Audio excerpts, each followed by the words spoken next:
Meu pai aceitou me vender pro agiota dele em troca de quitar a dívida que ele tinha. Minha tia disse que ia me ajudar a fugir, até eu escutar uma ligação. Ela estava toda animada no dia anterior ao casamento marcado. No dia em que completei 17 anos, meu pai me disse que eu tinha exatamente um mês para me casar com o agiota dele, Olaf Snakaloff, ou ele deixaria que a dívida fosse cobrada de outra forma. Meu pai sempre foi viciado em jogo, mas eu achava que ele sabia o que estava fazendo. Pelo visto não sabia. Ele devia $300 mil pro Olaf, e os juros estavam aumentando a cada dia. O Olaf topou perdoar tudo se você casar com ele, meu pai disse. Ele tem sido muito paciente com a gente. O nome dele me soou familiar na hora. Eu tinha conhecido o Olaf uma vez, quando eu tinha 14 anos. Ele foi lá em casa para um jantar que o meu pai chamou de reunião de negócios. Era um homem extremamente forte, com os dentes amarelados de tanto fumar, bem russo. E toda vez que achava que eu não estava olhando, eu sentia os olhos dele passeando pelo meu corpo. Ele me perguntou sobre meus planos pro ensino médio e se eu estava namorando alguém. Meu pai deu uma risadinha nervosa e mudou de assunto. 3 anos depois, tudo fez sentido. O contrato de casamento já estava pronto. Eu teria que morar com o Olaf, ter filhos com ele em até 2 anos. Enquanto meu pai falava, eu pensava no que podia dizer à polícia para pedir ajuda. Foi aí que ele caiu na gargalhada. Já sei o que você tá pensando. O Olaf tem contatos em todo lugar. Nem pense em chamar a polícia. Você só vai tornar tudo mais difícil para si mesma. O mais assustador nem era a raiva dele. Era o jeito calmo com que ele planejava me entregar. Depois, ele pegou meu celular e jogou contra a parede antes de ir dormir. Quando deu 3 da manhã, tentei fugir. Mas o carro não pegava. A civilização mais próxima ficava a quase 13 quilômetros. Mas quando você tem 17 anos, tá sem celular e ninguém vai te salvar, 13 quilômetros parecem 80. Na manhã seguinte, acordei e descobri que meu pai tinha instalado trancas do lado de fora da porta do meu quarto. Só por precaução, ele disse, tomando café como se não tivesse acabado de transformar meu quarto numa cela. Só recebi uma visita, o Olaf. No começo, ele até tentava parecer suportável. Vivia me chamando de futura esposa. Só encostava no meu ombro ou na mão. Mas quanto mais desconfortável eu ficava, mais ele insistia. Logo a mão dele já vivia grudada na minha coxa sempre que sentávamos juntos, apertando cada vez mais enquanto falava quantos filhos queria ter comigo. Às vezes eu olhava pro meu pai, mas a cara dele nunca mudava, sempre balançando a cabeça, aprovando, sempre com aquele sorrisinho nojento no rosto. Mas o pior ainda estava por vir. Meu pai e Olaf estavam sentados à mesa da cozinha quando meu pai foi ao banheiro. O Olaf tentou me chamar, mas fingi estar muito concentrada cozinhando para ouvir. Mas quando o tom dele ficou ameaçador, suspirei e fui até ele. Ei, ele sussurrou. O bafo de uísque e cigarro quase me fez vomitar. No segundo em que ele me puxou pro colo dele, meu pai apareceu. Como estão meus pombinhos? Exclamou, indo até o forno ver o molho Alfredo. O Olaf sussurrou de novo. Uma moça bonita como você gosta por trás? Aquilo foi o meu limite. Corri direto pro meu quarto e chorei até não aguentar mais. Ninguém veio ver como eu tava. Até que, uns 10 minutos depois, ouvi a porta da frente bater e meu pai entrar. Pai, eu não posso fazer isso. Você devia se envergonhar. Ele me interrompeu. O Olaf tá fazendo um favor enorme pra gente e você tá jogando tudo no lixo. Fiquei olhando pra ele sem acreditar. Pai, por favor, não faz isso. Eu trabalho em 3 empregos. Fico sem dormir, como uma vez por dia. O que for preciso pra pagar essa dívida, só não me força a casar. Não, já está decidido. Foi só o que ele disse, antes de bater a porta e trancar por fora. A partir dali, parei de comer, dormir, tomar banho. Tudo parecia inútil. Só conseguia pensar no quanto eu queria que meu pai tivesse um ataque cardíaco e caísse morto. Esses pensamentos me faziam sentir culpada. E aí eu sentia raiva por me sentir culpada. Era muita coisa. Com 3 semanas faltando pro casamento forçado, a tia Rachel apareceu. Era a irmã mais nova do meu pai, que tinha se mudado anos atrás depois de uma treta familiar que eu nunca entendi. Naquela noite, ela me encurralou na cozinha. Eu sei o que tá acontecendo. Ela sussurrou. Eu já passei por isso. Quando eu tinha a sua idade, meu pai também tentou me vender. Meu coração quase parou. Finalmente alguém entendia. A tia Rachel disse que vinha acompanhando a situação pelos primos, e não podia mais ficar de braços cruzados. Ela tinha um plano pra me tirar dali. Eu tava apavorada de ser pega, mas mais ainda de ficar pra sempre naquela vida. A tia Rachel era tudo o que eu precisava. Ela me trazia comida escondida quando meu pai começou a controlar minhas refeições, e criava distrações pra que eu tivesse alguns minutos sozinha pra respirar. Na véspera do plano de fuga, não consegui dormir. Então, desci pra beber água e ouvi a tia Rachel no telefone, no quarto de hóspedes. Sim, Olaf, ela confia em mim completamente. Amanhã ela entra no carro sem suspeitar de nada. Encostei o ouvido na porta e ela continuou. O papai prometeu minha parte do fundo fiduciário, né? 50 mil, como combinamos. Minhas pernas quase cederam. O copo escorregou da minha mão, mas consegui segurar antes de cair. A tia Rachel estava do lado deles o tempo todo. O resgate era uma armadilha. A esperança era mentira. E amanhã, em vez de liberdade, eu seria entregue direto pro Olaf. Eu estava realmente sozinha. Me afastei da porta em silêncio, os pés descalços deslizando no chão de madeira. O frio no piso subiu pelas minhas pernas, combinando com o gelo que já estava no meu peito. Minhas mãos tremiam tanto que precisei deixar o copo na mesinha do corredor, vendo a água balançar com os tremores. A mesinha antiga, uma das favoritas da minha mãe, parecia zombar de mim com sua firmeza. Pensa. Eu precisava pensar. Subi de volta, com a cabeça girando entre possibilidades e becos sem saída. Cada passo na escada rangia, mas eu já sabia quais degraus evitavam o barulho. A voz da tia Rachel ainda vazava pela parede fina do quarto de hóspedes, com aquele tom falso de carinho, fazendo planos pro resgate de amanhã. Dava pra ouvir ela andando de um lado pro outro, o chão rangendo sob seus pés. Tranquei a porta do meu quarto por dentro, o clique da fechadura soando ao mesmo tempo inútil e necessário. Não que adiantasse muito, com as trancas do lado de fora. O metal gelado sob meus dedos me lembrava da prisão em que eu estava. Me sentei na cama, a colcha que minha mãe costurou não me dava conforto nenhum, e tentei entender tudo o que tinha acabado de descobrir. O fundo fiduciário? Claro. O seguro de vida da minha mãe era alto, mas meu pai sempre dizia que estava preso em burocracias, e que levaria anos pra resolver. Agora eu entendia. Ele estava usando aquilo como isca, Meu dinheiro, minha herança, como prêmio pro maior lance. Peguei o celular descartável que a tia Rachel tinha me dado. A capinha de plástico vagabunda parecia prestes a quebrar nas minhas mãos. A ironia não passou despercebida. A ferramenta que supostamente ia me salvar, agora se revelava como mais uma corrente no meu cativeiro. Rolei as mensagens procurando algo suspeito. A maioria era pra mim, interpretando direitinho o papel de tia preocupada. Como você tá, querida? E, lembre-se, tô aqui por você. Enchiam a tela. Mas havia um número que ela tinha mandado mensagens várias vezes. As mensagens estavam apagadas, mas o número ainda aparecia nos contatos recentes. Uma pista digital que ela esqueceu de apagar. Esperei até ouvir a porta do quarto dela se fechar, o som ecoando pelo corredor. Então disquei o número do meu quarto. Meu coração batia tão forte que parecia que ia sair pela boca. Tocou 1, 2 vezes, até que uma voz familiar atendeu. Rachel, tá atrasada. Isso aí tem que ser importante. O sotaque era forte, impaciente. Olaf. Meu estômago revirou. Desliguei na hora, o dedo tremendo no botão de encerrar. O gosto azedo da Billy subiu pela garganta. Há quanto tempo eles estavam armando isso? Será que alguma coisa do que a tia Rachel me contou era verdade? Aquela história do casamento arranjado dela? O desabafo com lágrimas dizendo que entendia minha dor? Era real? Ou só mais uma armadilha para me fazer confiar? Passei o resto da noite planejando. Dormir era impossível. A lua entrava pelas grades da janela e desenhava sombras no chão que pareciam listras de uniforme de presidiário. Se a tia Rachel achava que eu confiava nela, ótimo. Eu ia fingir. Fingir que era a garota ingênua que ela pensava que eu era. Mas antes eu precisava de provas. Algo concreto. Que pudesse me ajudar depois. Algo que ninguém pudesse ignorar ou explicar com desculpas. O dia seguinte chegou rápido demais. Tia Rachel bateu na porta cedo. O som era seco, quase como se estivesse batendo ponto. Meu pai destrancou por fora. Vários cliques das trancas se abrindo em sequência. Ela entrou com um café da manhã na bandeja e um sorriso tão falso que me deu náuseas. Estava toda produzida. Maquiagem impecável. Tinha mesmo a cara de parente prestativa. Hoje é um grande dia, disse ela, colocando a bandeja na escrivaninha com toda naturalidade. O cheiro de ovos e torradas me embrulhou o estômago. Tá nervosa? Fiz que sim com a cabeça, me forçando a parecer grata, lembrando de todas as peças escolares que já tinha atuado. Obrigada por tudo. Eu não sei o que teria feito sem você. Ela me abraçou. O perfume doce demais me sufocava, e foi um esforço tremendo não me afastar. Os braços dela pareciam cobras se enrolando em mim. Família cuida da família. Agora come tudinho. Você vai precisar de energia. Depois que ela saiu, fiquei empurrando os ovos e a torrada no prato. Cada mordida parecia serragem. Eu precisava entrar no quarto dela, verificar o celular, conseguir provas. Mas como? Meu pai estava de olho e a tia Rachel quase nunca desgrudava do aparelho. A chance veio depois do almoço.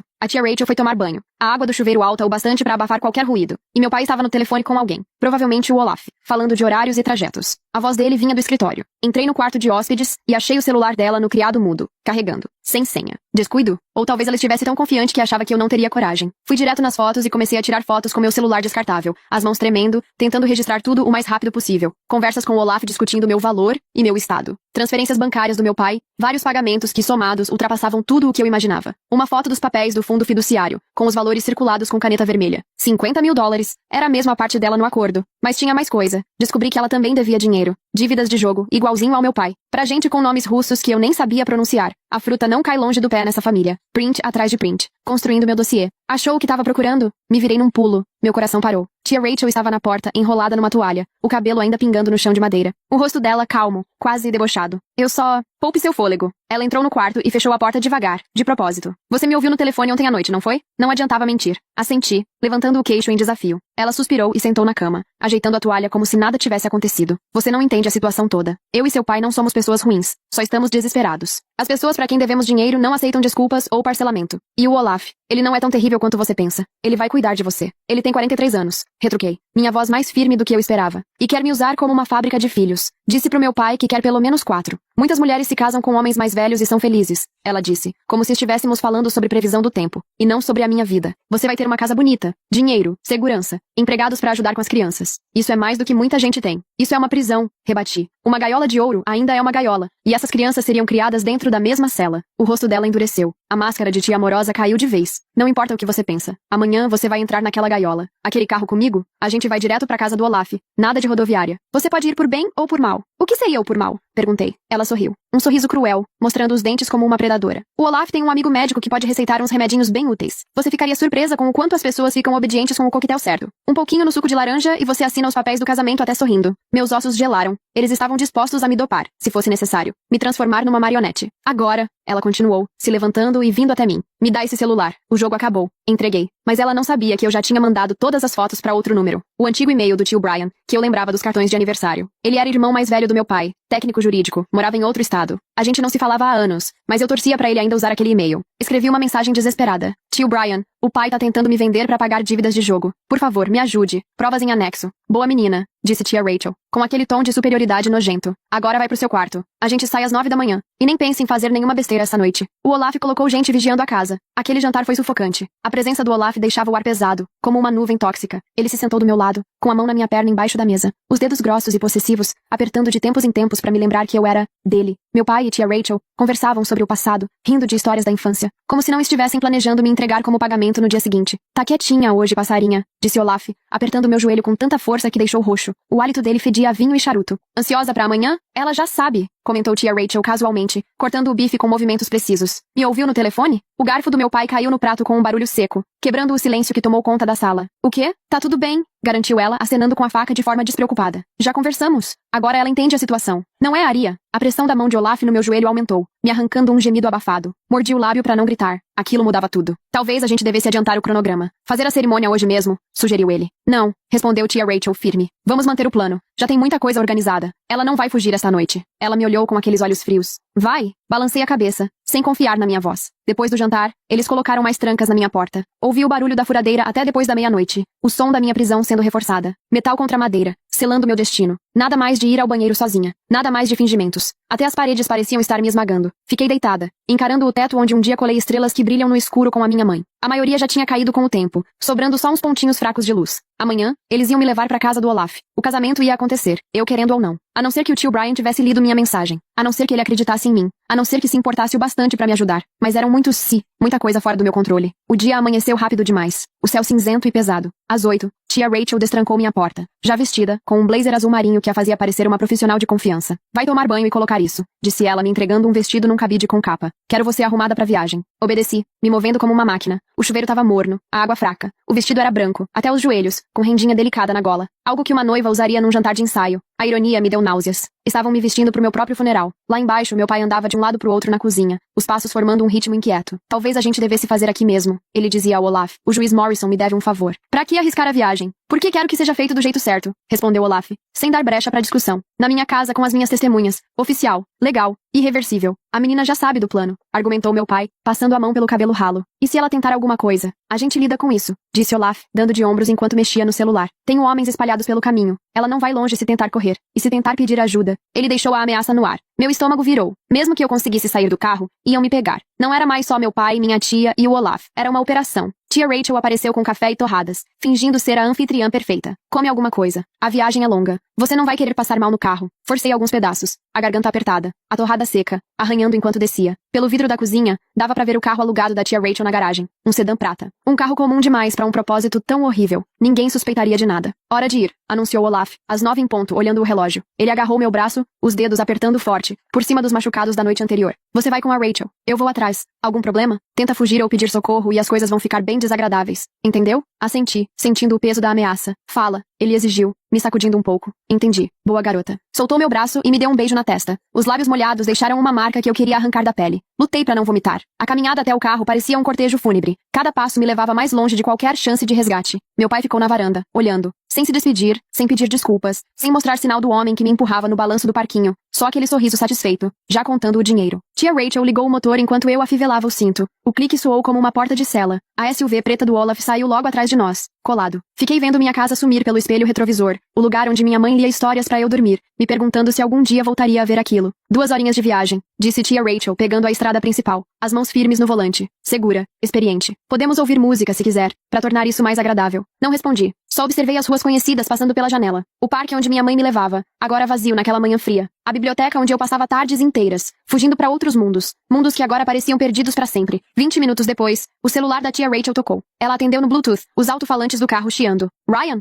Disse ela, surpresa de verdade. Como você... Sim, ela tá comigo. O quê? Não, isso é absurdo. Tô levando ela pra fazer compras pro casamento. Que e-mail? Meu coração disparou. O tio Brian tinha lido. Ele realmente checou aquele e-mail antigo. Fotos? Não sei do que você tá falando, disse ela, apertando o volante com tanta força que os nós dos dedos ficaram brancos. A compostura começava a falhar. Brian, você tá sendo paranoico. As dívidas do meu irmão são problema dele. Eu tô aqui só pra apoiar minha sobrinha num momento difícil. Ela ficou em silêncio por alguns segundos. E então empalideceu. Você ligou pra quem? Brian, você não devia ter feito isso. Você não entende a gravidade da situação. Essas pessoas não brincam. Desligou na hora e ligou pro Olaf em seguida. Temos um problema. O Brian descobriu. Ele ligou pra alguém. Não sei quem. Talvez a polícia. Talvez o FBI. Dava pra ouvir Olaf xingando em russo no viva voz. Palavras que nem precisavam de tradução. Como ele descobriu? Perguntou ele. Os olhos da tia Rachel encontraram os meus no espelho retrovisor, cheios de fúria. A pestinha mandou as fotos pra ele. Prints de tudo. Onde vocês estão agora? Rota 47, logo depois da caixa d'água. Encosta no posto mais à frente. Vamos transferi-la pro meu carro. Agora. Tia Rachel acelerou. A mandíbula travada. O velocímetro subindo. Sua tolinha. Você só piorou tudo pra você mesma. Acha que o Olaf era ruim antes? Espera só pra ver agora.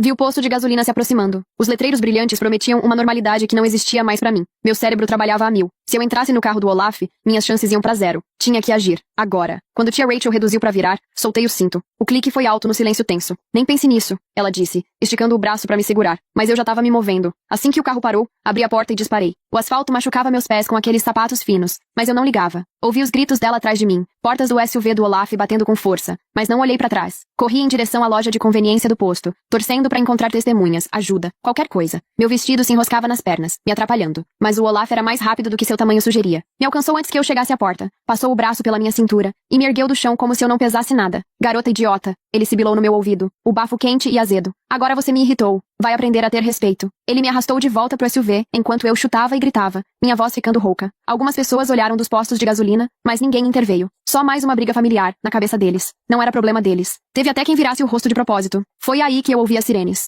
Olaf congelou, o aperto dele afrouxando um pouco. Duas viaturas se aproximavam em alta velocidade, as luzes vermelhas e azuis piscando. Ele me soltou e correu pro carro, gritando pra tia Rachel sair dali. Mas mais viaturas surgiram do outro lado, cercando os dois. Não tinha pra onde fugir. Caí de joelhos no asfalto, as pernas tremendo tanto que não consegui ficar de pé. A superfície áspera arranhou minhas mãos. Uma policial se aproximou com calma, as mãos visíveis, a voz tranquila. Você está machucada? Ela perguntou com gentileza. Recebemos uma denúncia de possível sequestro em andamento. Você é a Arya? Foi aí que eu comecei a chorar de verdade. O choque, o alívio, tudo veio de uma vez só. As palavras saíam entre soluços. Meu pai me vendeu, para pagar as dívidas dele. Eles estavam me levando para me forçar a casar com aquele homem. A policial me ajudou a entrar na viatura enquanto outros agentes prendiam Olaf e tia Rachel. Eles não se entregaram facilmente. Olaf gritava sobre seus advogados, seus contatos, prometendo que todo mundo ia se arrepender de ter me ajudado. Tia Rachel dizia que era tudo um mal-entendido, que eu era só uma adolescente problemática inventando histórias. Na delegacia, contei tudo. As dívidas de jogo, o noivado forçado, as trancas na minha porta. A detetive, uma mulher de olhos gentis e cabelos grisalhos, me ouviu com atenção, sem me julgar. Mostrei as fotos que tirei do celular da tia Rachel. O tio Brian tinha viajado a noite toda e já estava lá com um amigo advogado. Estava acabado, mas com o olhar firme, determinado.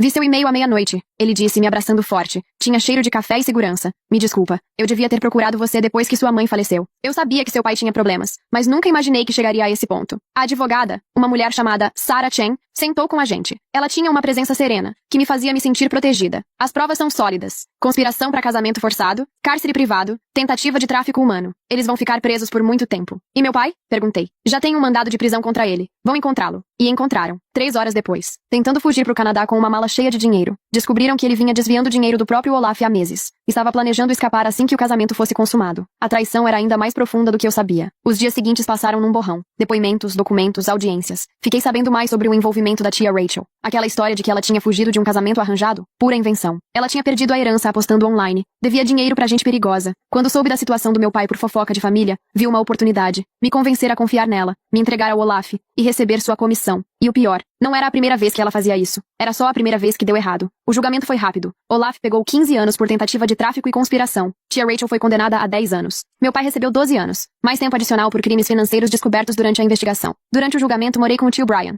A esposa dele, Patrícia, foi gentil, mas andava com cuidado perto de mim, como se eu fosse de vidro. Os filhos deles, meus primos que eu nunca tinha conhecido, não sabiam muito bem como agir comigo. Eu era a garota da televisão, a do escândalo. Pode ficar aqui o tempo que precisar, garantiu o tio Brian. Até terminar a faculdade, se quiser. Essa é sua casa agora. Mas eu tinha outros planos. Durante a investigação, descobriram algo interessante. A apólice de seguro de vida da minha mãe tinha uma cláusula. Se meu pai cometesse qualquer crime que me prejudicasse, o dinheiro ia direto pra mim. Todo ele. $100.000, mais os juros. Usei uma parte para terminar o ensino médio por um programa acelerado. O restante coloquei numa poupança para a faculdade. Decidi estudar serviço social, para ajudar outras crianças presas em situações impossíveis como a minha. No dia em que completei 18 anos, recebi uma carta do meu pai, da prisão. Não abri, só marquei, devolver ao remetente, e segui com minha vida. Seja lá quais desculpas ou manipulações ele tivesse escrito ali, eu não precisava ouvir.